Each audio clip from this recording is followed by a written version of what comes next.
नमस्कार, स्वागत है आपका न्यूज 19 में और मैं हूं आपके साथ स्वाति मिश्रा। आज हम बात करेंगे एक ऐसे दर्दनाक हादसे की जिसने हिंदुस्तान को झकझोर कर रख दिया।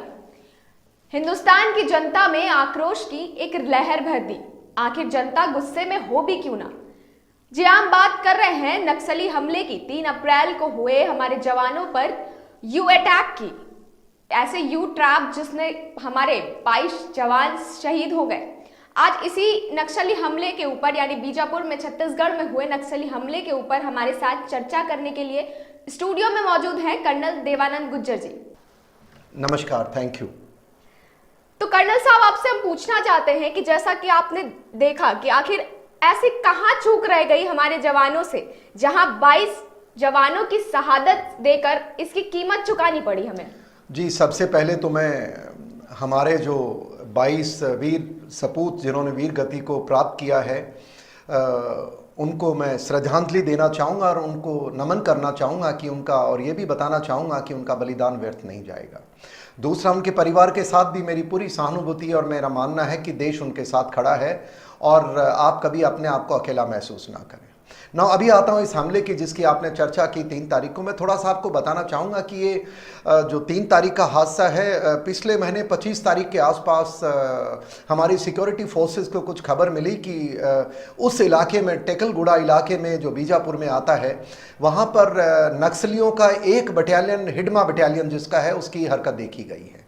और उसके उपरांत उन्होंने ऑपरेशन प्लान किया और उस ऑपरेशन के तहत 4 अलग अलग सिक्योरिटी जो पर्सनल्स हैं हमारे district reserve guard Chhattisgarh, CRPF battalion, CRPF के कमांडोज बटालियन उसके अंदर मौजूद थे और इस प्रकार से जिनको हम कोबरा कहते हैं, ये सारों ने ऑपरेशन लॉन्च किया। 2 अप्रैल के दिन ये वहाँ जाते हैं और 3 तारीख को सुबह होते होते जब उनको देखा गया कि वहाँ पर कोई प्रकार की हरकत नहीं है और वो जब वापस करने लगे तो उस समय इनके ऊपर जो टुकड़ी टेकलगुड़ा इलाके में थी, उस गांव के अंदर वैसे हमारे पुलिसकर्मियों को शक हो गया था, क्योंकि मैं आपको बताना चाहूँगा कि जब भी ऐसे इलाके में जहाँ नक्सली होते हैं, यहाँ जहाँ उग्रवादी होते हैं, पहली बात तो मैं आपसे कहना चाहूँगा ये जो माओ टेररिस्ट हैं, इनको आज के बाद नक्सली अगर कोई देश में कहेगा तो मैं मानता हूं भारत माँ के खिलाफ कार्रवाई करता है। तो इन नक्सली टेररिस्ट ने जो वहां पर गांव को खाली करवा करके और जिस प्रकार से घात लगाया,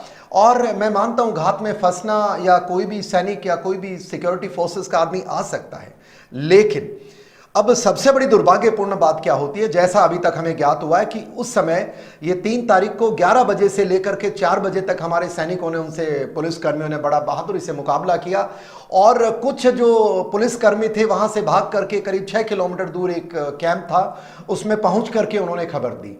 पर जब वहाँ ये इनकी हत्या मुत्ती की जो लड़ाई चल रही, क्योंकि नक्सलियों ने पहले तो इलाका पूरी तरह, आपने खुद ने कहा यू ट्रैप, देखिए मैं आपको बता दूं होता क्या है कि नक्सली जो इलाका है सबसे पहले घने जंगलों का इलाका है, नंबर 2 अंडर डेवलप्ड है, इतनी सेंसिटिविटी यही खत्म नहीं हुआ। आप देखिए, देश को सोचना पड़ेगा, मंथन करना पड़ेगा, क्या हम ये क्या कारण है उसकी आगे चर्चा करेंगे। पर जब ये 22 जवान ऐसे ही शहादत को नहीं गए हैं, वो लड़ते लड़ते जब बचाव करते हुए पास के घरों में छुपाव लेने लगे तो वहां नक्सली मौजूद थे और उनके साथ इनकी गुत्थम गुत्था की लड़ाई हुई है, बहादुरी से इन्होंने उनको भी मारा है।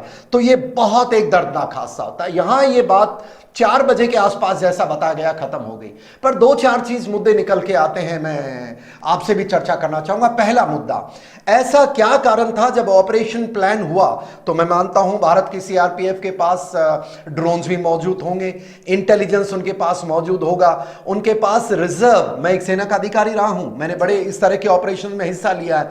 जब भी हमारे कोई ऐसे ऑपरेशन के लिए जाते थे तो हमारे रिजर्व ट्रूप्स तैयार रहते थे, कम्युनिकेशन डुप्लीकेट रहता था, हमारे जो घायलों के लिए मेडिकल फैसिलिटी के लिए हेलीकॉप्टर्स तैयार रहते थे।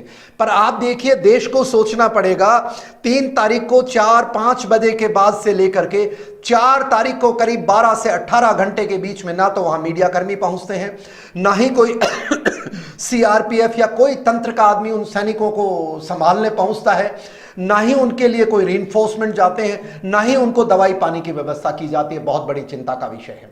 यहीं पर ही मैं एक बात बताना चाहूंगा, नक्सलियों ने उनको मारा, उनके साथ जो दुष्कर्म किया, एक अमानवीय का सैनिक ऐसा नहीं करते हैं। उसके बाद भी उन्होंने उनके हथियार लेके चले गए, कई 14 AK-47 जैसा इंफॉर्मेशन आई है, एक लाइट मशीन गन भी वो लेके चले गए हैं, और हमारी इंसास राइफल एक वो लेके चले गए हैं, और तो और उन्होंने उन सैनिकों के, उन पुलिस कर्मियों के कपड़े और जूते तक लेके गए हैं। तो ये बैकग्राउंड एक इवेंट का आपने बताया। रोष होना वाजिब है जब भारत बदल रहा है। इस बदलते भारत में बदलती सरकार सारे के अंदर हमने उड़ी के अंदर पाकिस्तान को जवाब दिया, हमने पुलवामा के बदले में बालाकोट करके उनको जवाब दिया, हमने गलवान के बदले हमने उनकी गर्दनें निचोड़ दी थी और उनको भागने पे मजबूर किया चीन को। और उसी समय आपसे तो मेरी चर्चा पहली बार हो रही है, मैंने उस समय भी इसी आपके चैनल पे कहा था कि भारत की सेना भारत दुश्मनों से, बाहर वालों से तो लड़ने में कामयाब है, पर कहीं ऐसा नहीं हो कि जो अंदर हमारे सपोले देश में बैठे हैं ये हमारे घात लगा के हमारे साथ नुकसान कर दे। और देखिए कितना जल्दी इन्होंने ये रूप अपना दिखाया, और यही कारण है किसी भी प्रकार ऐसे सपोलों को देश बर्दाश्त नहीं करेगा। और आगे जैसे आप मेरे से सवाल करेंगे उनके जवाब में बताना चाहूंगा, पर यह भारत की सरकार को तय करना पड़ेगा, भारत के नागरिकों को तय करना पड़ेगा, सीआरपीएफ की पॉलिटी को तय करना पड़ेगा, पॉलिटिशियन को तय करना पड़ेगा कि यह भारत का, मैं एक सैनिक हूं, एक नागरिक हूं, एक वेटरन हूं, भारत अब ये मंजूर नहीं करेगा। अगर हम पाकिस्तान को, चीन को अगर उसकी जगह दिखा देते हैं तो भारत के अंदर मौजूद उन सपोलों को, उन पीसनिक्स को, उन कबूतरबाजों को अब खत्म करने का समय आ गया। मैंने सुना है जी आज सुबह सुबह कि उन्होंने कहा है कि जो हमारा एक, उनके 22 हमारे शहादत हो गए हैं और 32 हमारे वुंडेड हैं और एक उनके कब्जे में है। कब्जे में उस कब्जे के बदले उनकी हिम्मत देखिए, वो कहते हैं कि भारत सरकार हमसे चर्चा करे। मोदी जी और अमित शाह जी, मैं आपका समर्थन करता हूं खुल करके, और हम पूरे आपके साथ हैं। आपने जो कहा कि इनको जवाब ताकुल दिया जाएगा, नक्सलियों की हिम्मत कैसे हो गई ये कहने की कि आप बात करो जब हमारे सिपाही को छोड़ेंगे। अभिनंदन को छोड़ने पे भारत ने पाकिस्तान को घुटनों पे टेक दिया। इन 2-4 हजार निहत्ते, इन लाल आतंकियों को बात मत सुनिए। और मैं कह रहा हूं इस चैनल से कि जितना हिडमा, उसको अगर सैनिक को खरोंच भी आई, तेरी मौत तो तय है। लेकिन उसमें जो बाकी 5-6 हजार हैं, उनके पास शायद अभी भी मौका अपनी जान बचाने का। ऐसा दुस्साहस नहीं होना चाहिए। और सरकार और हमारे होम मिनिस्टर, मैं सीआरपीएफ के अधिकारियों की चर्चा नहीं करूंगा क्योंकि आप तो विफल हो चुके हो। अब सरकार को तय करना है, एक मांगना दूर है, अल्टीमेटम। कल तक हमारा जवान अगर वापस नहीं आया, हिडमा तेरे टुकड़े टुकड़े कर करके ये देश तुझे दिखाएगा। तो कर्नल साहब, आपने जैसा अभी कहा कि अमित शाह और मोदी जी ने कुछ मंत्रणा की है, उनकी बैठक भी हुई है, और जहां हिडमा की मांग है कि उनसे चर्चा की जाए, तो आपको क्या लगता है कि कहीं ना कहीं राजनीतिक पक्ष का जो सपोर्ट है वो भी जिम्मेदार हो सकता है हमारे इस नुकसान का? देखिए, मैं आपको यही कुछ 1-2 आंकड़े बताना चाहूंगा। सबसे पहले, आज तक करीब 12,000 हमारे नागरिकों की हत्या हो गई है नक्सलिज्म के कारण। और इससे पहले मैं आंकड़े पे आऊंगा, आपको ये नक्सल है क्या, इसकी शुरुआत 1967 में होती है। नक्सलबाड़ी एक इलाका है वेस्ट बंगाल के सिलीगुड़ी इलाके में। वहां पर जमींदारों के बीच में कोई लड़ाई होती है, वहां आंदोलन छिड़ता है, और उस आंदोलन के दौरान जो इन्होंने जो दुस्साहस इनका जो होता है, तो वहां पर करीब 54 के आसपास वहां जो जमींदार लोग थे उनका कत्ल कर दिया जाता है। पर बधाई देना चाहूंगा उस समय की सरकार को। मेरे ख्याल से 1971-72 आते आते इंदिरा जी हमारी प्रधानमंत्री थी, उन्होंने ऐसा उनको जवाब दिया कि उसको जेल में उसकी मौत हो जाती है और इसको दबाने में हम कामयाब रहे। वहां से शुरू होता है। ये क्या है, चीन इसका जन्मदाता है। ये जो नक्सलबाड़ी से जो शुरू होता है, नक्सली इनको नाम दिया गया, मेरा मानना है ये माओइस्ट हैं जो चीन की विचारधारा पे चलते हैं और ये उन इलाकों में टारगेट करते हैं। आपको पता होगा थोड़े दिन पहले नेपाल के अंदर भी माओइस्ट ने अपनी सरकार बनाई थी और उनकी मंशा थी कि भारत में भी कुछ ऐसा कर पाएंगे, पर ऐसा नहीं कर पाए। चीन के माओ की एक सोच है कि power flows from barrel of the gun, कहने का मतलब कि राजशाही आपको बंदूक की ताकत में मिलती है। ये मानते थे, पर उसको हमारे भारत ने फेल कर दिया। लेकिन वो फेल से काम नहीं हुआ। आप देखिए जिस प्रकार से इन्होंने 2004 के अंदर ये सारे माओइस्ट ग्रुप मिलते हैं, नक्सलबाड़ी का शुरू होता है। और ये सारे जो ग्रुप मिलकर के जिस प्रकार का ये कारनामा करते हैं, मैं आपको बताना चाहूंगा कि उस समय ये 4 ग्रुप हैं। एक पीडब्ल्यूडी पीपल वॉर ग्रुप था, एक ये MCCI Maoist communist centre of India, और एक था इनका CPI लेनिन। ये सारे मिलकर के एक ग्रुप बनाते हैं 2004 में। और देखिए दुर्भाग्य, उसके बाद इन्होंने जिस प्रकार से हमारे सैनिकों को, हमारे पुलिस कर्मियों को, रादर मैं यही कहूंगा कि सुरक्षा कर्मियों को और सिविलियंस को इन्होंने मारा है। मैंने आपको बताया 12,000 मौतें हो चुकी हैं और इसके अंदर 2,700 हमारे पुलिस कर्मी मारे गए हैं। ये बहुत बड़ा नंबर है, बहुत बड़ा आंकड़ा है। और ये कहा जाता था कि करीब 68 ये 10 राज्यों के अंदर बीमारी फैली है। नेपाल बॉर्डर में बिहार, बंगाल, छत्तीसगढ़, उड़ीसा, तेलंगाना, मध्य प्रदेश, महाराष्ट्र और नीचे आंध्र प्रदेश तक आप चले जाइए, तो यूं करके 10 राज्यों में है। और ये कहा जाता था 68 डिस्ट्रिक्ट्स में ये इफेक्टिव हैं, इनका कंट्रोल चलता है, इनका राज चलता है, इनकी सरकार चलती है। जो अभी माना जा रहा है कि करीब ये घट करके अभी आ गया है 35 जिलों में। पर यही आपको मैं देश के नागरिकों को, आपके दर्शकों को बताना चाहूंगा कि नक्सली शुरुआत होती है नक्सलबाड़ी से। 2004 के अंदर ये इकट्ठे होते हैं, तो क्या सो रही थी सरकारें उस समय? उस समय क्या था? इसको आपको मैं बताऊं कि एक ULPA हमारा एक्ट है जिसके अंदर इनको बैन किया जाता है। इनको बैन 2009 में किया। आप देखिए 5 साल लगा दिए। और इन्होंने जिस प्रकार से हत्याएं की है, मैं आपको बता दूं, इन्होंने टोटल जो हमारे 2,700 के आसपास जो हमारे सुरक्षा कर्मी मारे गए हैं, इसके अलावा इन्होंने सिविलियंस को भी नहीं बख्शा है। वहां पर जो इन्फॉर्मर्स थे, जो वहां हमारे कॉन्ट्रैक्टर्स काम करते थे, जो हमारे पुलिस और इनके साथ काम करते, आपने सुना होगा कि इसका जब ये पूरा 2009 में जब होता है तो 2010 में इन्होंने अपना उग्र रूप धारण कर लिया और चीन इसको शह दे रहा है। मैं आज भी मानता हूं, आज की जो गतिविधि है, चीन को जवाब मिला है गलवान के अंदर, चीन को जवाब मिला लेह लद्दाख ने। तो ये माओइस्ट उन्हीं के चेले चपाड़े हैं साहब, तो ये उनकी शह है। वरना आप बताओ क्या मजाल है, ये 2 से 4,000 5,000 इनका नंबर हो सकता है अनट्रेन्ड। इनके पास हथियार नहीं है, इनके पास गोला बारूद नहीं है, इनके पास ट्रेनिंग नहीं है, इनके पास कपड़े नहीं है, इनके पास कानून की समर्थन नहीं है कि भारत जैसा देश 50 साल से ज्यादा हो गया इनको खत्म नहीं कर सका। लाखों की तादाद में हमारी सेना है, लाखों की तादाद में पुलिस कर्मी है। मैं मानता हूं कहीं कहीं पॉलिसी मेकर्स ने गलती की है, और जो गलती की है मुझे अब आज लगता है अब समय आ गया जिस प्रकार से मोदी जी ने एक सलवा जुड़मा नाम का एक इसको खत्म करने के लिए बीच में एक आया था। तो सलवा जुड़मा क्या थे कि ये लोकल लोगों की मदद से, मैं सैनिक हूं और हमने मैं श्रीलंका में भी मैंने ऑपरेट किया है, पंजाब में भी किया है, कश्मीर में भी किया है। तो मैं आपको एक बता दूं, कोई भी सुरक्षा कर्मी जब तक उसको लोकल वहां के नागरिक समर्थन नहीं करते हैं, चाहे इंटेलिजेंस हो, रियल टाइम इंफॉर्मेशन हो, ह्यूमन इंटेलिजेंस तो आदमी देगा जी, बिना ह्यूमन इंटेलिजेंस के कोई कैसे ऑपरेट करेगा? टेक्नोलॉजी आजकल आई है। तो जब तक इन्होंने पहले एक शुरू किया था, बड़ा दुर्भाग्य रहा 2011 में इसको सुप्रीम कोर्ट ने स्ट्रक डाउन कर दिया। पर मैं मानता हूं मोदी जी, आपकी सरकार में दबा, आपसे पूरे देश को उम्मीद है कि जैसे आपने कहा है कि सलवा जुडुम टाइप जैसे को वापस रिवाइव करना चाहिए और इनको खात्मा करने में अब और विलंब नहीं होना चाहिए, ऐसा मेरा मानना है। देखिए इनको ताकत कैसे दी, 2004 में ये बनते हैं, 2005 ले लो, 2006 ले लो, 2007 ले लो। इनकी संख्या में भारत के 1947 के विभाजन के बाद आप देखिए इतनी बड़ी संख्या में 2000 सबसे पहले 84 के अंदर हमारे पुलिस कर्मी, सुरक्षा कर्मी मारे जाते हैं जब गोल्डन टेम्पल पे एक रात में हमला करते हैं 184 के आसपास।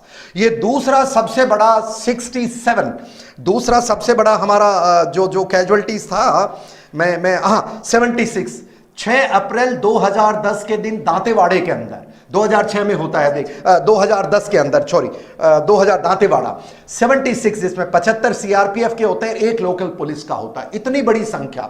उसी के अलावा उसी साल के अंदर, उसी अगले महीने 7 मई 2010 आता है, एक आईडी ब्लास्ट होता है जिसके अंदर 44 मार देते हैं। आप देखिए, एक फिर उसी तरीके से एक बार कमांडोज की एक शिप वो बोट जा रही होती है, मैं इसलिए आपको बताना चाहता हूं, उसके अंदर ये करीब 40 के आसपास हमारे एक सैनिकों को मार देते हैं।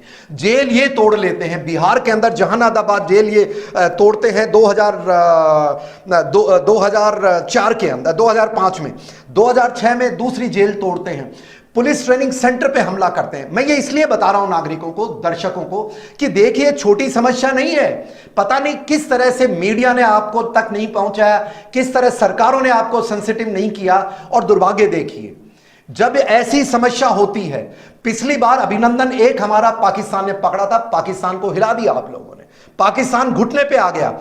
और एक हिडमा जैसे एक आतंकी की मजाल जो सरकार के चुनौती दे रहा है, कहीं ऐसा तो नहीं कि सरकार के साथ जो बैकडोर डिप्लोमेसी वाले हों कहीं उनसे मिले हों। जाग जाओ, देश अब माफ नहीं करेगा, हिडमा का खात्मा तय है। और दूसरी बात, ये कौन सा तरीका है आप बताएं मेरे को कि इसको लॉ एंड ऑर्डर प्रॉब्लम बना रखा है? ये कौन सा कानून है? मैं एक सैनिक हूं, टेररिस्ट और नक्सल में कोई फर्क नहीं होता है। नक्सल आदमी तब तक रहता है जब तक वो किसी सिविलियन की हत्या नहीं करता है। और मैं आपको बता दूं जी, इन्होंने क्या किया है 2006 के अंदर, इन्हीं लोगों ने 2004 में ये अपना बनाते हैं, जब एक जगह उड़ीसा में विरोध हो रहा था, नक्सलियों का विरोध की एक सभा, इन्होंने 25 हमारे सिविलियन मार दिए थे, नागरिक मार दिए थे। उस दिन के बाद ये टेररिस्ट बन जाते हैं। ये कहीं लॉ एंड ऑर्डर प्रॉब्लम नहीं है, ये प्रॉब्लम है टेररिज्म की, देश विरोध की, सरकार के खिलाफ कार्रवाई की, देश के खिलाफ के कार्रवाई की। मैं अब उन लोगों से पूछना चाहता हूं, नागरिक आप सवाल उठाएं अपने राजनेताओं से, आप सवाल उठाएं अपने पुलिस वालों से, कि जब इन्होंने सिविलियंस को मार दिया, तो जब कोई नक्सल सिविलियन को मार दे, वो इंसर्जेंट या नक्सल नहीं रहता है, वो उग्रवादी बन जाता है। तो क्यों इसको आज तक हम लॉ एंड ऑर्डर प्रॉब्लम का नाम दे रहे हैं? और ये जो कहते हैं ना, the monkeys on the back of state, तो ये स्टेट के मत्थे मंड रखा है, जिसके कारण क्या होता है, स्टेट भी जिम्मेवार और सेंटर भी जिम्मेवार, जिसकी गलती वो एक दूसरे पे मंडते रहते हैं। मोदी जी, टाइम आ गया है, प्लीज होम मिनिस्टर साहब, आपने बहुत अच्छा स्टेटमेंट दिया है, एक फोर्सेस को बनाइए आप, सेंट्रली कंट्रोल होना चाहिए, और ये लॉ एंड ऑर्डर प्रॉब्लम से हटके ये सिक्योरिटी प्रॉब्लम पे आ जाना चाहिए, पहली बात। दूसरी बात मैं यही आपको बताना चाहूंगा, देखिए साहब, ये 70, 76, 44, 30, 32 और 22 4 दिन पहले, और 22 से पहले करीब 5 या 4 दिन पहले की बात है, 5 सुरक्षाकर्मी और हमारे वीर गति को प्राप्त हुए थे।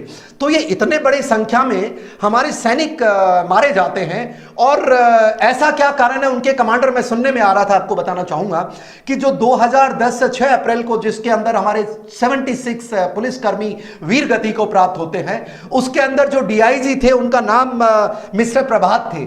ऐसा क्या कारण है जिस आदमी की कमांड के अंदर 76 पुलिसकर्मी वीर गति को प्राप्त होते हैं समय के साथ? और उस ऑपरेशन में पता है जी क्या हुआ? मैं आपको बताना चाहूंगा कि ये क्या होता है कि जो टेररिस्ट होते हैं, ये हमारे अंदर पुलिस में इनके आदमी मिले होते हैं, वो खबरी होते हैं उनके। और यहीं पर एक चीज और मैं बताना चाहूंगा, वो बाद में पहले बता, तो जो ये इनके साथ जो आदमी मिले हुए होते हैं, 2010 की जो इंक्वायरी हुई थी उस हमले के बाद, उसके बाद ये पाया गया था कि पुलिस का एक रेडियो सेट, जो रेडियो सेट चैनल पे हर आदमी के पास, हर टोली के पास होता है, और जब लड़ाई लड़ते हैं तो उससे आदेश देते हैं, वो टेररिस्ट के पास, उन नक्सल्स के पास मौजूद था, जिसके कारण उन्होंने चुन चुन के हमारे सैनिकों के साथ उनकी हत्याएं की थी। अब देखिए, उसी व्यक्ति को आज आप डीजी बना देते हैं। ये खैर आपका मानना, पर एक बात जरूर बताना चाहूंगा, मैं सीआरपीएफ के साथ मैंने ऑपरेट किया है, मैंने उनको देखा है, वहां के अधिकारी मेरे मित्र हैं। मैं देश से एक बात बताना चाहूंगा, होम मिनिस्टर महोदय, आपको तो पता ही होगा, पर यह बताओ ये कौन सा कारण है कि लड़ाई लड़ने वाली सीआरपीएफ और कमांडर्स आप आईपीएस से अधिकारी बैठाते हैं? अगर आपको आईपीएस लगानी है उनके ऊपर सीनियर अधिकारी, तो क्यों नहीं उस आईपीएस को जन्म जो ही कमीशन होता है उसको उस कार्डर में डाल दो? ऐसी क्या कमी है आपके पास? मेरे तो सुनने में आया कि आप उनकी पोस्टिंग करते हैं और उनको ज्यादा कोई इंटरेस्ट होता होगा, मैं ऐसे नहीं कहता हूं, पर जो लीडर है वो शुरू से उनके साथ सीआरपीएफ का होना चाहिए, ऐसा मेरा मानना है। और आपको यही एक चीज बताऊं, ये जो नक्सली होते हैं, उस दिन के हमले में 700 इकट्ठे हुए, इंटेलिजेंस इनके पास था। मैं आपको बता रहा हूं नक्सली होते क्या है, नक्सली साधारण आदमी है, वहां पर इनका जो एंटी नेशनल लोग हैं वो उन्होंने इकट्ठे कर लिए इनको। ये साधारण कपड़ों में रहते हैं, हथियार को छुपा के रखते हैं, ट्रेनिंग इनकी बहुत कम होती है। तो अब देखिए 700 आदमी 3 तारीख को वहां पर आके बैठते हैं, तो उनको आने में भी टाइम लगता है, हथियार भी लेने में भी टाइम लगता है, उनको भी डर होता है इंटेलिजेंस वालों का। तो ये चूक कैसे हुई कि 700 बड़ी संख्या में लोग वहां पहुंच गए? तो चूक बहुत है, बहुत है। और ये नक्सली कोई ऐसे ट्रेन्ड सोल्जर्स नहीं है। आप इजाजत दो देश की सेना को, लोग कहते हैं पर सेना को जो कह रहे हैं सेना आनी चाहिए, सेना का काम बॉर्डर सुरक्षित करना, पर अगर जरूरत पड़ती है आप उसको डिस्टर्ब एरिया डिक्लेयर करो। और क्या मुश्किल है 4 से 6 हजार नक्सलियों को हम जब पाकिस्तान इतने साल तक सपोर्ट कर रहा था टेररिस्ट को, कश्मीर में अगर भारत सेना जवाब दे सकती है तो हम यहां के अंदर हमारे इलाके में ऐसा क्या कारण है कि उनको हम खदेड़ नहीं सकते? और मैं तो कहता हूं चुन चुन के उनको एक ही काम करे सरकार, क्योंकि राजनीतिक लोग हैं ना साहब, आप लोग तो वोट भी लेने, बिल्कुल आप लीजिए, एक काम कीजिए, इस हिडमा के बच्चे को और इन सारे नक्सलियों को आज बोल दो, या तो 24 घंटे में सरेंडर कर दो, और 24 घंटे के बाद 1 मिनट मिलेगी तो छोड़ दो हमारे इन वीर पुत्रों को, चुन चुन के उनको मारेंगे। और उसके अलावा ये जो बैठे हैं अपने अर्बन नक्सल्स, जो कहते हैं गुमराह हैं, एक वो कौन सा हीरो थे जो यूपी में एमपी एमएलए बने थे, क्या नाम है उनका, मैं भूल गया, वो कहते हैं ये गुमराह लोग हैं, इन सब को भी कटघरे में डाल दो। और अमित शाह जी ऐसे कानून बनाओ आज ही कि कोई भी व्यक्ति इनका समर्थन करता है, चाहे आर्थिक तौर पे करे, चाहे मानसिक तौर पे करे, चाहे मोरल के तौर पे करे, he should be booked under the anti national laws, ऐसा मेरा मानना है। जी कर्नल साहब, आपसे आखिरी सवाल कि क्या आपको लगता है कि अब सर्जिकल स्ट्राइक जैसी स्थिति पैदा हो रही है, या आगे क्या कुछ कार्रवाई करनी चाहिए ताकि ये बार बार हो रहे, लगातार हो रहे नक्सली हमले से हिंदुस्तान को सुरक्षित रखा जाए? आपका सवाल बहुत बढ़िया है और मैं आपको ये बताना चाहूंगा। देखिए, मैंने तथ्य आपको बताए, मैंने बताया नक्सली क्या होते हैं, कैसे ऑपरेट करते हैं, इनका क्या सिस्टम है और किस तरह इन्होंने अंजाम दिया। अब इसके अंदर 2-4 चीजें क्लियर आती। मैंने जैसे बताया कि सबसे पहली चीज, इसको लॉ एंड ऑर्डर प्रॉब्लम नहीं देखना चाहिए, टेररिज्म की प्रॉब्लम है। ये सेंट्रल गवर्नमेंट के ऊपर है। मुझे पूरी उम्मीद है मोदी जी ने जैसे संकेत दिए हैं और होम मिनिस्टर साहब ने बताया है, मैं आपका बहुत बड़ा प्रशंसक हूं। मैं इसलिए प्रशंसक हूं कि आपने पिछले 5-6 सालों में जो फैसले लिए, चाहे उड़ी का हो, चाहे बालाकोट का हो, चाहिए गलवान का हो, चाहिए हमारा कोई भी इस तरह के रणनीतिक, आपने बहुत अच्छे फैसले किए हैं। मैं पर आपसे एक गुजारिश करना चाहूंगा, कल से आप इसको लॉ एंड ऑर्डर प्रॉब्लम से हटा के नेशनल सिक्योरिटी प्रॉब्लम कर दे। पहली चीज तो ये, और ये स्टेट की बजाय ये सेंटर के अंदर आना चाहिए, ये पहली चीज है। दूसरी चीज ये है कि जैसा मैंने बताया कि जो लीडरशिप है, मैं एक इन्फेंट्री का व्यक्ति हूं। आपने गलवान की कहानी सुनी होगी। गलवान में हमारी रेजिमेंट ने वो बलवान थे जो जिन्होंने चीनियों की गर्दनें मरोड़ी थी। मैं बिहार रेजिमेंट का हूं, मैं बता दूं आपको। तो इन्फेंट्री के अंदर जब हम शुरू से जवानों के साथ रहते हैं और वहीं पर ही हम बड़े होते हैं, तो जो काडर है, ऑफिसर काडर, जो सीनियर लीडरशिप है, अभी ऐसा मानना आईपीएस आता है, कोई भी आए हमें कोई फर्क नहीं पड़ता। देश तो तनख्वाह देगा नौकरी के दौरान और रिटायरमेंट के दौरान। क्यों ना आप उस आईपीएस काडर को सीआरपीएफ में इनिशियली दे दो और उसके बाद वो उससे बाहर ना जाए, और अगर जाना हो तो डेपुटेशन मिनिमम रिक्वायरमेंट होनी चाहिए। दूसरी ये चीज करनी पड़ेगी आपको। तीसरी, पॉलिटिशियन से मेरा सवाल है, ऐसा क्या कारण है कि आपने देश को आज तक अंधकार में रखा?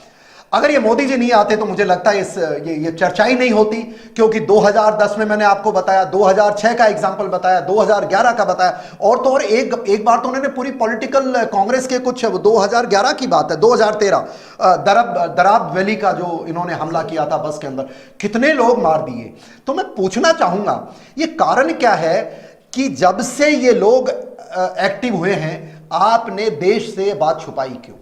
पर अब नहीं छुपेगी, अब हार्ड डिसीजन लेने पड़ेंगे, मुझे पूरी उम्मीद है ली जाएगी। इसके बाद आप साहब आइए देखिए, अब होता क्या है कि सरकार ने बहुत अच्छे अच्छे कदम भी उठाए, ऐसा नहीं उठाया है।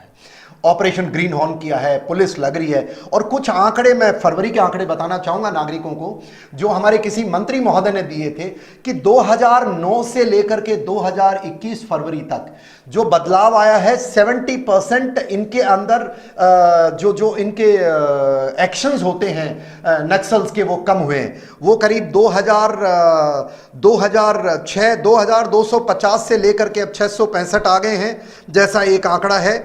और दूसरा इनका है कि जो डेथ्स हैं वो 80% कम हो गई है। 2009 के अंदर 1008 ऑफिशियल आंकड़ा, 1005 ऑफिशियल आंकड़ा था और इस बार 183, 80% कम। बहुत बधाई के पात्र हैं हमारे जो पुलिसकर्मी इससे लड़ रहे हैं। अधिकारी, सुधार की ऑलवेज गुंजाइश होती है और इसके अंदर जो ये जो सारी चीजें निकल के आई हैं, आप लीडरशिप, आप वहां पर इसको डिस्टर्ब्ड एरिया एक्ट और लास्ट वेरी इंपॉर्टेंट, अब पॉलिटिक्स नहीं होनी चाहिए। देश आपको उन लोगों का विरोध करना, वो कहां गए जो लोग कैंडल मार्च करते थे? मैंने तो कहीं कैंडल मार्च नहीं देखा। कहां गए वो जो लोग कबूतरबाज हैं, जो देश को तोड़ने की बात करते हैं, जो हमारे को सरजल इमाम जैसे कहते हैं हम ईस्ट इंडिया, हमारे पूर्वी भारत को अलग कर देंगे, हम चिकन नेक को तोड़ देंगे, वो लोग कहीं नजर नहीं आ रहे। आपको चौकन्ना होना पड़ेगा कि जो देश की सुरक्षा से खिलवाड़ करे, और अब नागरिकों को तय करना कि हम एक भी हमारे सुरक्षा कर्मी की मौत स्वीकार नहीं करेंगे। कोई भी सरकार आए, कोई भी जाए, जवाबदेही होनी चाहिए। इस हमले की जवाबदेही तय होनी चाहिए और आगे यकीन होना चाहिए कि इस प्रकार का कोई भी हमारे सैनिकों के साथ जान माल का नुकसान, देखिए वीर गति प्राप्त करना सौभाग्य की बात होती है, वो एक बड़ा सौभाग्य होता है, पर बेहुदी में वीर गति प्राप्त करवाना उन लोगों की कमी है जिसके कारण ऐसा हो रहा है। और तो और देखिए, ये चुनाव के टाइम पे हुआ है, चुनाव चल रहे हैं, हमारे कोई भी कमी रही हो पर यह मंजूर देश नहीं करेगा, ऐसा मेरा मानना है। और अब जो एक और बड़ी चीज निकल के आती है, मैं सुन रहा था होम मिनिस्टर और हमारे प्रधानमंत्री महोदय ने कहा था कि सलवा जुडुम क्या था। देखिए, जब 2009-10 के अंदर इन्होंने ऑपरेशन लॉन्च किए, मैंने आपको बताया कि बिना लोकल सपोर्ट के, क्योंकि सारे तो नक्सली नहीं हो सकते, सारे उग्रवादी नहीं हो सकते, उनकी एक टीम बनाई, उसको वापस रिवाइव करना चाहिए और ये नक्सलियों के खात्मे में बहुत बड़ी मदद करेगा, ऐसा एक सैनिक का मानना है, ऐसा एक उस व्यक्ति का मानना है जिसने उग्रवाद की लड़ाई में बहुत लंबा समय बिताया है। क्योंकि local support is must, honest and deserving competent leadership is required and national policy should be clear cut, directive clear होना चाहिए, जिसकी कमी थी। मैं ये मानता हूं 3 चीज हो जाएंगी तो इसका खात्मा हो जाएगा। लास्ट, किसी भी प्रकार से किसी दबाव में भारत नहीं आना चाहिए, या तो ये सरेंडर करे, कल सुबह तक हमारा सैनिक हमको दे, नहीं उससे हिडमा के बच्चे की बोटी बोटी निकाल के लाएगा देश, ऐसा मैं मानता हूं। बहुत बहुत धन्यवाद आपका कर्नल साहब, आपने हमारे दर्शकों को बताया कि क्या था इस पूरे यूट्रैप का सच और इसके निवारण के लिए क्या कुछ कर सकती है सरकार। अभी हमारे साथ स्टूडियो में मौजूद थे कर्नल देवानंद गुज्जर, लेकिन आखिर सवाल है कि कब तक हम अपने ऐसे ही जवानों को खोते रहेंगे? क्या कभी इन नक्सलियों के नक्सलवाद पर लगाम लगाने में सफलता हासिल होगी? अब देखना यह है कि इस नक्सली हमले का सरकार किस तरीके से जवाब देती है। देश और दुनिया के पल पल के अपडेट के लिए बने रहिए न्यूज़ 19 के साथ। वही खबर झुंझुनू जिले के उदयपुर वाटी से, जहां इस्लामिया मदरसे में कोरोना के टीके लगाए जा रहे हैं और टीके में मुस्लिम समाज के लोगों में जोश नजर आ रहा है। कोरोना टीके लगवाने के लिए पुरुषों व महिलाओं की लाइनें लग गई हैं। टीके के दौरान डॉक्टर अनिमेश गुप्ता व डॉक्टर सुमन मीणा की टीम मौजूद रही। जो आपको बता दें कि इस्लामिक मदरसे के अध्यक्ष बाबू बारूदगर व पालिका उपाध्यक्ष प्रतिनिधि अंजू खान तथा मौलाना शमशाद व समाज सेवी अमित कछावा सहित मुस्लिम समाज के कई लोग मौजूद रहे। वहीं डॉक्टर अनिमेश गुप्ता ने लोगों से अपील की कि अधिक से अधिक कोरोना के टीके लगवाएं। अध्यक्ष बाबू बारूदगर की अपील, कोरोना का लगाया टीके और मुंह पर मास्क व सोशल डिस्टेंसिंग का भी ध्यान रखें। कोरोना टीकाकरण के दौरान लोगों में भारी उत्साह नजर आ रहा है। मेरा नाम रुबीना बानो, मैं वार्ड नंबर 20 पार्षद हूँ। मैं चाहती हूँ कि अधिक से अधिक लोग टीका लगाएं और इस महामारी के कारण ये टीका लगाना आवश्यक है। उनको ये राज्य सरकार की ओर से है और मैं चाहती हूँ कि ज़्यादा से ज़्यादा लोग टीके लगाएं इस महामारी से बचाने के लिए। लोग ज़्यादा से ज़्यादा संख्या में आएँ और टीका लगवाएं यहाँ पे, और यहाँ डॉक्टरों का सबका समर्थन करें और इनका भी सहयोग करें। ये लोग भी बहुत अपने लिए ही कर रहे हैं टीके के लिए, तो टीका लगाना बहुत ज़रूरी है। में आज टीका प्रकरण का जो है कार्य चालू है और हम जो है मैं खुद भी अपना टीका लगवाया हूँ और ज़्यादा से ज़्यादा पब्लिक में टीका लगवाने की कोशिश कर रहा हूँ। पब्लिक में बहुत अच्छा संदेश जाएगा है, क्योंकि मैंने खुद ने लगाया है तो मेरे को खुद को ऐसा एहसास हो रहा है कि भाई सबको लगाना चाहिए। ये मदरसा इस्लामिया स्कूल के अंदर लगाया जा रहा है। वाइस चेयरमैन प्रतिनिधि हूँ और लोगों से अपील करना चाहता हूँ कि जो इस्लामिया मुसालिक थाना में जो टीका लगाया जा रहा है वैक्सीन कोरोना की, वो ज़्यादा से ज़्यादा लोग आए और यहाँ शाम को 5 बजे तक का ये कैंप है, इसमें ज़्यादा से ज़्यादा लोग टीका लगवाएं। और जो महिला भी है वो खुद आ रही है, महिला भी आ रही है, पुरुष भी आ रहे हैं और अच्छा जोश देखने को मिल रहा है। तो इंशाल्लाह सब लोग खूब टीका लगवाएंगे। शाम 5 बजे तक प्रोग्राम है। मदरसे के अंदर जो टीका शिविर लगाया गया है उसमें लोगों का रुझान बहुत अच्छा है। माननेटो के लोग अच्छी तादाद में आ रहे हैं और वो टीका लगवा रहे हैं। मैं सभी उद्योगवादी निवासियों से अपील करता हूँ इस कोरोना वैक्सीन के टीके के लिए आप 45 साल से ऊपर जो एज के हैं वो जल्दी आए और ये टीका लगवाए। ये आपके लिए सुरक्षित है और लाभदायक है। नमस्कार, स्वागत है आपका न्यूज 19 में और मैं हूं आपके साथ स्वाति मिश्रा। आज हमारे साथ स्टूडियो में एक ऐसी शख्सियत मौजूद हैं जिन्होंने काफी कम उम्र में ऐसा मुकाम हासिल किया है जिससे उनके नाम को किसी परिचय का मोहताज नहीं है। जी हम बात कर रहे हैं सोनम जहांगीर की, जिसने छोटी सी उम्र में अपने सपनों को जिया है और उड़ान भरी है। आइए हम आपसे खास मुलाकात करवाते हैं आप सबकी सोनम जहांगीर से। सोनम जी, आपका बहुत बहुत स्वागत है न्यूज 19 में। आप हमें अपना बताइए कि आपने इस सफर की शुरुआत कैसे की। हेलो, मैंने ये सफ़र की शुरुआत स्टार्टिंग में मैं छोटी थी तो मुझे डांस का बहुत शौक़ था और फिर जब मैं टीवी में ये शोज़ वगैरह आते थे मैं उन्हें देखती थी कि यहाँ ये डांस करते हैं। मुझे बचपन से बहुत शौक़ था डांस का।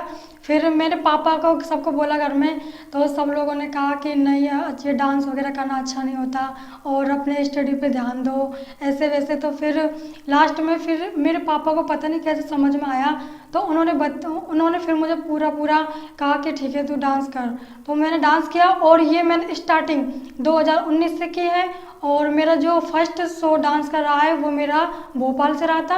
वहाँ पे मुझे अवार्ड से भी सम्मानित किया गया था और उत्तर प्रदेश से कई जगह से मुझे अवार्ड से सम्मानित भी किया गया था डांस में। उसके अलावा फिर मैं डांसिंग में गई तो वहाँ पे मैंने मॉडलिंग का देखा, तो मुझे लगा कि मुझे मॉडलिंग भी करनी चाहिए। फिर मैंने 2 शो मैंने मॉडलिंग के भी किए हैं, बट मॉडलिंग ना मेरा करियर है और बस वो मैंने ऐसे ही मेरी इच्छा से किया था। तो जैसा कि आपने अभी बताया कि आपके घर में किसी ने आपका खास सपोर्ट नहीं किया था, तो क्या आपको किस प्रकार की चीजें सुनने को मिलती थी? क्या आपको कभी ऐसा लगा कि आपको अपना जो सपना है उसे छोड़ देना चाहिए लोगों की बात सुन के? लोगों की बात सुन के तो ऐसा ही लगा था कि हाँ मुझे सपना छोड़ देना चाहिए। अंदर से पूरी टूट चुकी थी, बिल्कुल भी ऐसी उम्मीद नहीं थी कि मैं करूँ, क्योंकि कहीं भी हमारे कोई रिलेशन में भी यही बोलता है क्या कर रही है तू, मॉडलिंग डांसिंग, क्या है डांसिंग मॉडलिंग, अपने स्टडी करो ये वो। उन लोगों की बातें सुन के तो मुझे लगता था कि मुझे नहीं करना चाहिए, लेकिन उनकी बातें सुनकर ही मुझे ऐसा लगता था कि नहीं इन्होंने बोला है तो मुझे करके दिखाना है इन्हें कुछ ना कुछ। तो ये थी हमारे साथ सोनम जहांगीर, जिन्होंने तमाम ताने और सामाजिक विरोध के बावजूद अपने सपनों को एक मुकाम पर पहुंचाया है। आगे भी इनका कहना है कि वो इसी अपने सपनों को लगातार ऐसे ही जीते रहेंगी। देश और दुनिया की तमाम खबरों के लिए आप यूं ही बने रहिए न्यूज 19 के साथ। वही खबर नागौर से आ रही है, जहां कुचामन सिटी के बूढ़सू बाईपास पर एक दर्दनाक हादसा हो गया है। आपको बता दें कि बस की छत से गिरकर युवक की मौत हो गई है। जी हां, कुचामन सिटी की यह घटना बताई जा रही है। बस के अंदर जगह नहीं मिलने पर बस की छत पर बैठा था युवक। घर से स्कूल के लिए निकला था। सफेद निवासी आशीष वैष्णव ड्राइवर की लापरवाही ने युवक की जान ले ली। नमस्कार, स्वागत है आपका न्यूज 19 में। इस वक्त की जयपुर की बड़ी खबर हम आपको बता रहे हैं, जहां शंभू पुजारी की हत्या को लेकर किरोड़ी लाल मीणा जी शव को लेकर के सिविल लाइंस में धरना प्रदर्शन कर रहे हैं। आपको हम सीधे ले चलेंगे ग्राउंड जीरो पे, जहां हमारे रिपोर्टर्स आपको पूरी जानकारी देंगे। आपको बता दें कि किरोड़ी लाल मीणा धरना पे बैठे हुए हैं। जी हाँ, और वहां पर आपस में बीजेपी पार्षदों के बीच में हंगामा मच गया है। आइए हम आपको सीधे लेके चलते हैं हमारे ग्राउंड जीरो की रिपोर्ट पर। जैसा कि आप तस्वीरों में देख पा रहे हैं कि सिविल लाइन फाटक पर धरना प्रदर्शन कर रहे हैं भारतीय जनता पार्टी के कार्यकर्ता, और इसी बीच इसी धरने पर बैठे कार्यकर्ताओं में आपस में झड़प हो गई। जी हाँ, आपको दिखा पा रहे हैं कि किस प्रकार से कहासुनी हो गई और आपस में ही झड़प हो गई।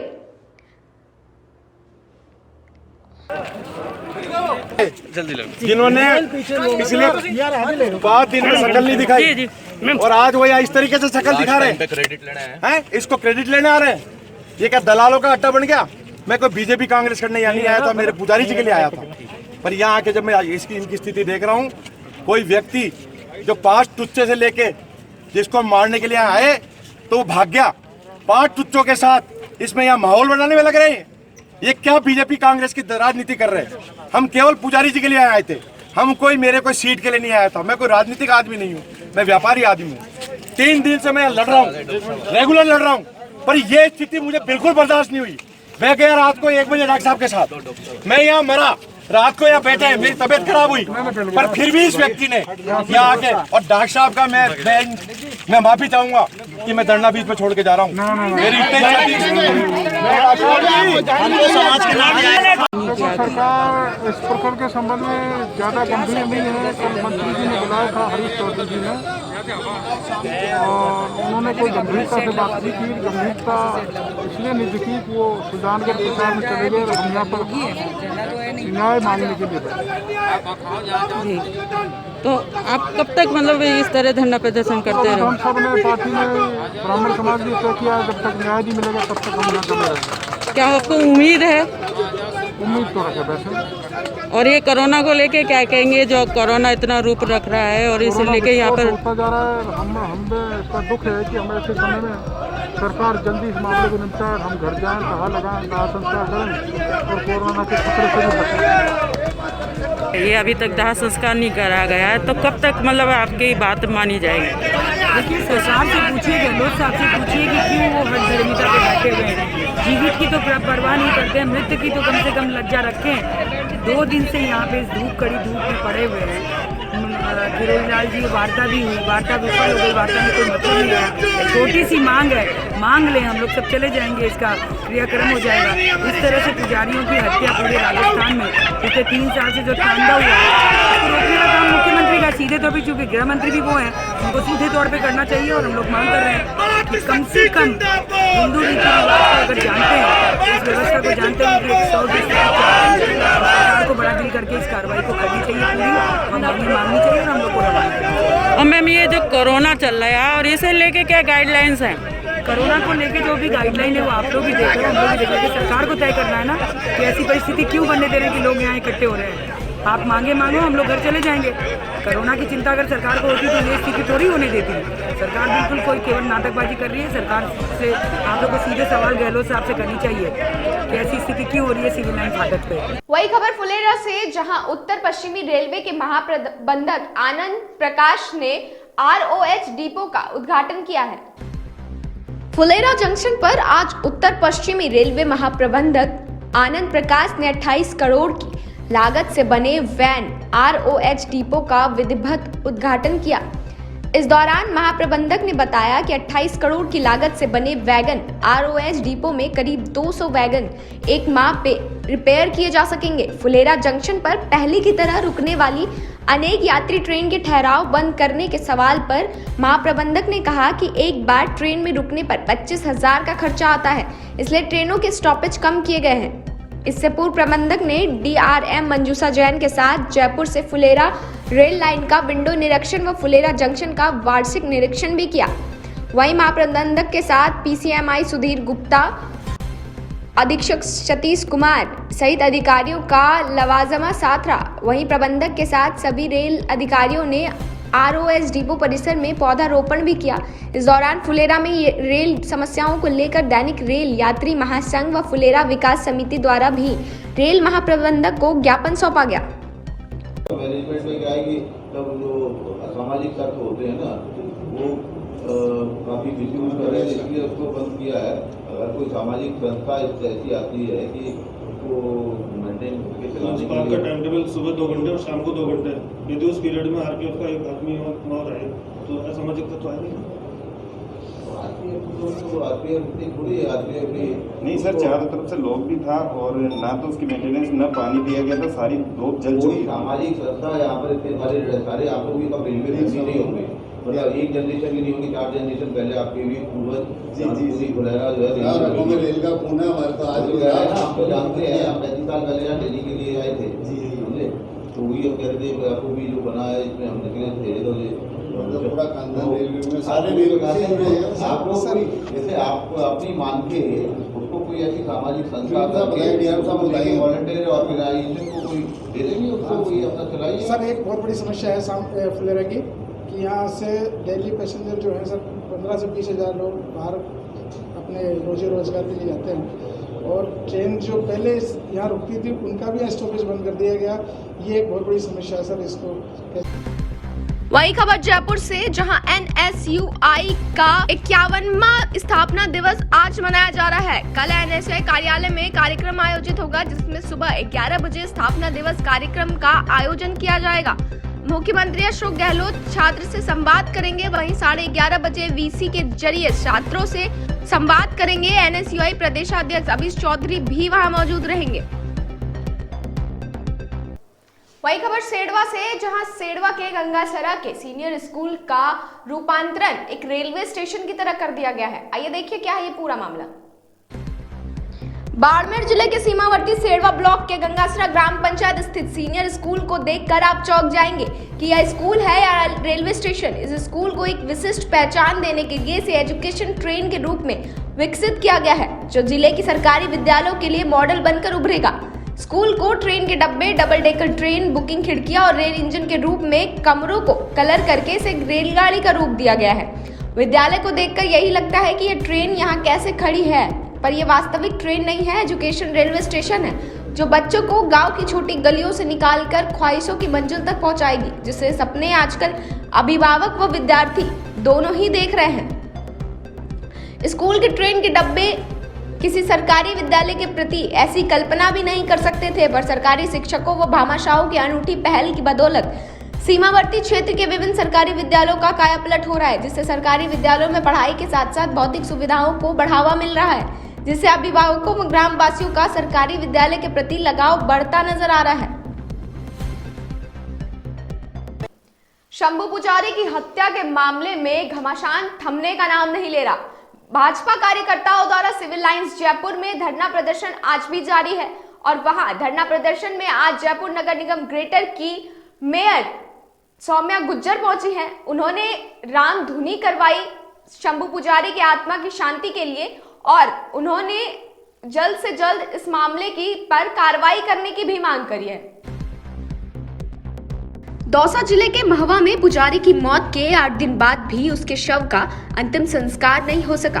बीजेपी से राज्यसभा सांसद डॉक्टर किरोड़ीलाल मीणा शव को लेकर परिजनों के साथ 24 घंटे से राजधानी जयपुर में मुख्यमंत्री आवास के पास सिविल लाइन फाटक पर धरने पर बैठे हैं। इसी धरने में आज जयपुर नगर निगम ग्रेटर मेयर सौम्या गुज्जर पहुंची हैं। उन्होंने परिजनों की मांग का समर्थन किया है कि पुजारी की जमीन पर जिन लोगों ने कब्जा किया है उनकी तुरंत गिरफ्तारी हो जाए। वहीं उन्होंने पुजारी की आत्मा की शांति के लिए राम धुनी भी की। खबर दोरीमन्ना से आ रही है, जहां गांव में कोविड-19 के पहले चरण का टीकाकरण किया गया। दोरीमन्ना पंचायत समिति के आज निम्न ग्राम पंचायत स्तर पर टीकाकरण का कार्यक्रम रखा गया। दोरीमन्ना, शोभामाल, जेतमाल, मांगटा, अरनियाली और अंडाइनी की ढाणी, लोहारवा, सुदाबेरी, भागभरे की बेरी, भलीसर, लुखू, भीमथाल, उड़ासर, इन सभी जगहों पर 45 वर्ष के ऊपर सभी लोगों का टीकाकरण किया गया। इसमें सरपंच, ग्राम विकास अधिकारी एवं समस्त पंचायत स्टाफ, BLO, समस्त आंगनबाड़ी कार्यकर्ता, सहायिका मौजूद रहे। वही खबर शिवानी मंडी से, जहां भारत विकास परिषद के नए सत्र का हवन कर शुभारंभ किया गया। शहर की सामाजिक संस्था भारत विकास परिषद शाखा शिवानी के नए सत्र का शुभारंभ शिवानी में हवन यज्ञ के साथ हुआ। हवन यज्ञ कार्यक्रम में नवनिर्वाचित कार्यकारिणी के सदस्यों एवं गणमान्य नागरिकों एवं महिलाओं ने भाग लिया। हवन यज्ञ कार्यक्रम में देश के विकास, अमन, चैन और शांति की मंगल कामना के लिए हवन यज्ञ में आहुति दी गई। इस दौरान भारतीय विकास परिषद शाखा के अध्यक्ष मोहित बंसल ने जानकारी देते हुए कहा कि हवन यज्ञ का कार्यक्रम आगामी वर्ष की सुख शांति और देश की उन्नति के लिए किया गया है और आगामी वर्ष में संस्था सदस्य संस्था द्वारा निर्धारित 5 सूत्रों के ध्यान में रखते हुए विभिन्न सामाजिक कार्य करेगी। इस अवसर पर संरक्षक गजानन कौशिक, रामजी लाल कथुरिया, बिल्लू धुलकोटिया, मदन मोहन अग्रवाल सहित अन्य सदस्य मौजूद रहे। वही खबर दौसा से आ रही है, जहां देख रेख के अभाव में पार्क अपनी सुंदरता को खोता नजर आ रहा है। ग्राम पंचायत सिकंदरा में पूर्व सरपंच अमर सिंह कसाना के कार्यकाल में कस्बे में 4 चांद लगाने के लिए नीलकंठ महादेव के पास बनाया गया पार्क देखरेख के अभाव में अपनी सुंदरता खोता जा रहा है। पार्क में लगाए गए बच्चों के खेलने के लिए झूले भी टूट पड़े हैं व पेड़ पौधों भी पानी के अभाव में सूखते जा रहे हैं। हरा भरा दिखने वाला पार्क अब बंजर सा नजर आने लगा है। पार्क में गार्ड की व्यवस्था नहीं रखने से वहां आवारा लड़कों का जमावड़ा लगा रहता है। ऐसे में अब कस्बे वासी व छोटे बच्चे कभी कभार भी दिखाई देते हैं। वही खबर सेडवा से, जहां लोगों में कोरोना वैक्सीन को लेकर भारी उत्साह देखने को मिला। लोगों ने जिंदगी की डोज लगवाई है। कोरोना संक्रमण को रोकने के लिए शुरू हुए विशेष टीकाकरण अभियान में लोगों का खूब उत्साह दिखा। अभियान के तहत विशेष समूह बनाकर तिथिवार टीके लगाए जा रहे हैं। शुक्रवार को टीकाकरण केंद्रों पर पहुंचे 45 वर्ष से अधिक उम्र के लोगों को टीका लगाया गया। मुख्य चिकित्सा अधिकारी डॉक्टर कालूराम ने बताया कि कोविड टीकाकरण अभियान के अंतर्गत 45 वर्ष से अधिक आयु वर्ग के व्यक्तियों के लिए टीकाकरण अभियान चलाया जा रहा है। वहीं टीकाकरण अभियान में तेजी लाने के लिए 45 वर्ष से अधिक आयु वर्ग के व्यक्तियों का समूह के आधार पर टीकाकरण शुरू किया गया। नमस्कार, आप देख रहे हैं न्यूज 19 और मैं हूं आपके साथ स्वाति मिश्रा। आइए एक नजर डालते हैं आज दोपहर की तमाम बड़ी खबरों की ओर। पुजारी शंभू शर्मा की मौत के बाद बवाल थमता नजर नहीं आ रहा है। जयपुर में शुक्रवार को दूसरे दिन भी सिविल लाइंस फाटक पर धरना प्रदर्शन जारी है। भाजपा सांसद किरोड़ी लाल मीणा रात भर धरना स्थल पर ही डटे रहे। मौत के बाद 7 दिन के बाद भी पुजारी के शव का दाह संस्कार नहीं हो सका। मामले में बढ़ते तनाव को देखते हुए धरना स्थल के आसपास भारी संख्या में पुलिस फोर्स तैनात कर दी गई है। सांसद किरोड़ी लाल मीणा ने धरना स्थल पर ही खाट मंगवा ली। वे अपने समर्थकों के साथ डेरा जमा कर बैठ गए। दूसरी तरफ विपक्ष सेना और भाजपा के नेता और कार्यकर्ता भी धरना स्थल पर जमा रहे। शुक्रवार को विप के महानगर प्रमुख भरत शर्मा ने समर्थकों के साथ मौके पर पहुंच गए। यहाँ धरना स्थल पर ही प्रदर्शनकारियों ने टेंट और दरिया बिछा दी है ताकि तेज धूप से बचाव हो सके। वहीं धरना जारी है। शव लकड़ी के एक बॉक्स में रखा हुआ है। इस बीच किरोड़ी लाल मीणा को भनक लग गई कि पुलिस बल प्रयोग कर शव को कब्जे में ले सकती है। इसके पहले ही मीणा और उनके समर्थकों ने शव को दूसरे बॉक्स में शिफ्ट करने के बहाने बदल दिया और उसे जयपुर में सिविल लाइंस फाटक पर ले आए। वहीं दौसा में महवा पुलिस इससे बेखबर रही। इंटेलिजेंस में भी बड़ी चूक साबित हुई। लिहाजा दौसा एसपी अनिल बेनीवाल ने महवा थाना प्रभारी नरेश शर्मा को निलंबित कर दिया है। राजस्थान में रिकॉर्ड कोरोना पॉजिटिव सामने आ रहे हैं। बाद सरकार की चिंताएं बढ़ गई है। मुख्यमंत्री अशोक गहलोत ने कोरोना कोर ग्रुप के अफसरों से ज्यादा संक्रमण वाले 8 जिलों पर खास फोकस करने को कहा है। मुख्यमंत्री ने कोरोना कोर ग्रुप के अफसरों और विशेषज्ञ डॉक्टर के साथ देर रात बैठक कर रणनीति बनाई। इसमें जयपुर, जोधपुर, उदयपुर, कोटा, चित्तौड़गढ़, अलवर और भीलवाड़ा जिलों में बढ़ रहे केसेस पर चर्चा कर वहां नई रणनीति से काम करने को कहा है। वहीं गुरुवार को जयपुर में 658, उदयपुर में 457, जोधपुर में 372, कोटा में 310, राजसमंद में 109 और सिरोही में 105, अलवर में 174, चित्तौड़गढ़ में 125 नए कोरोना केसेस सामने आए हैं। मुख्यमंत्री ने निर्देश दिए कि जहां कोरोना केसेस तेजी से बढ़ रहे हैं वहां संक्रमण रोकने के लिए जिला कलेक्टर को माइक्रो कंटामिनेंट जोन सहित सघन कंस्ट्रक्ट ट्रेनिंग और अधिक टेस्टिंग के लिए विशेष योजना तैयार कर अमल में लाया जाए। चिकित्सा विभाग ने कोरोना का हॉटस्पॉट बन रहे उदयपुर में स्वास्थ्य विभाग के 2 वरिष्ठ अधिकारियों को भेजा है। वहीं उदयपुर में गुरुवार को 457 कोरोना पॉजिटिव मिले हैं। जिला कलेक्टर हंसदीप की अध्यक्षता में कोविड-19 वैक्सीनेशन समीक्षक और मुख्यमंत्री चिरंजीवी योजना उपलक्ष्य विशेष बैठक आयोजित हुई। वैक्सीनेशन के संबंध में नियमित प्रगति रिपोर्ट भिजवाने एवं नियत टारगेट अर्जित करने के निर्देश जिला कलेक्टर द्वारा दिए गए। वहीं उन्होंने कहा कि joint enforcement team core committee द्वारा भिजवाई जा रही है। सूचनाओं पर कार्रवाई करते हुए बाहर से बगैर RT-PCR जांच के आ रहे प्रवासियों के सैंपल करवाकर होम क्वारंटीन की व्यवस्था कर बॉन्ड भरवाया जाए। यदि कोई व्यक्ति बॉन्ड BC में जिला कलेक्टर ने कोविड गाइडलाइन की पालन न करने वालों के खिलाफ कार्रवाई करने के निर्देश दिए हैं। साथ ही जिला कलेक्टर ने मुख्यमंत्री चिरंजीवी स्वास्थ्य बीमा योजना कार्यक्रम के तहत 1 अप्रैल से अब तक लक्ष्यों के बारे में प्रगति रिपोर्ट भी प्राप्त की। वहीं उन्होंने कहा कि पंजीकरण तिथि को 10 अप्रैल से बढ़ाकर 30 अप्रैल कर दिया जाए। वहीं बीसीसी में अतिरिक्त जिला कलेक्टर चंद्रभान भाटी, उपखंड अधिकारी उत्सव कौशल हरिश्चंद्र पारिक समेत समस्त कोविड प्रकोष्ठ प्रभारी एवं सह प्रभारी उपस्थित रहे। कोरोना के केस बढ़ते केस में न केवल सरकार, चिकित्सा विभाग बल्कि आमजन को हिलाकर रख दिया है। दूसरी लहर में अभी तक के सबसे अधिक केसेस सामने आए हैं। 7 मौतों के बाद कोरोना प्रोटोकॉल की पालना से ही इसे रोका जा सकता है। केस बढ़ने के पीछे हर दिन बढ़ती सैंपलिंग भी है। राहत है कि अधिकांश पॉजिटिव एसिम्प्टोमेटिक हैं। 1 अप्रैल की तुलना में 8 अप्रैल को 43,182 अधिक लोगों की सैंपलिंग हुई। वैशाली नगर, सोडाला, अजमेर रोड, झोटवाड़ा, मानसरोवर, मालवीय नगर, टोंक रोड, टोंक फाटक, सांगानेर, सीतापुरा, प्रतापनगर और लालकोटी में 18, पत्रकार कॉलोनी में 21, आदर्श नगर, शास्त्री नगर में 16, वहीं विद्याधर नगर में 17 संक्रमित पाए गए हैं। MNIT में एक और छात्र कोरोना पॉजिटिव पाया गया है। अब तक यहाँ 11 छात्र पॉजिटिव हो चुके हैं। इसे निजी हॉस्पिटल में भर्ती कराया गया। इधर संस्कृत यूनिवर्सिटी में एक शिक्षक कोरोना की चपेट में आ गया। तो दोपहर की तमाम बड़ी खबरों में आज के लिए बस इतना ही। देश और दुनिया की तमाम खबरों के लिए बने रहिए न्यूज़ 19 के साथ।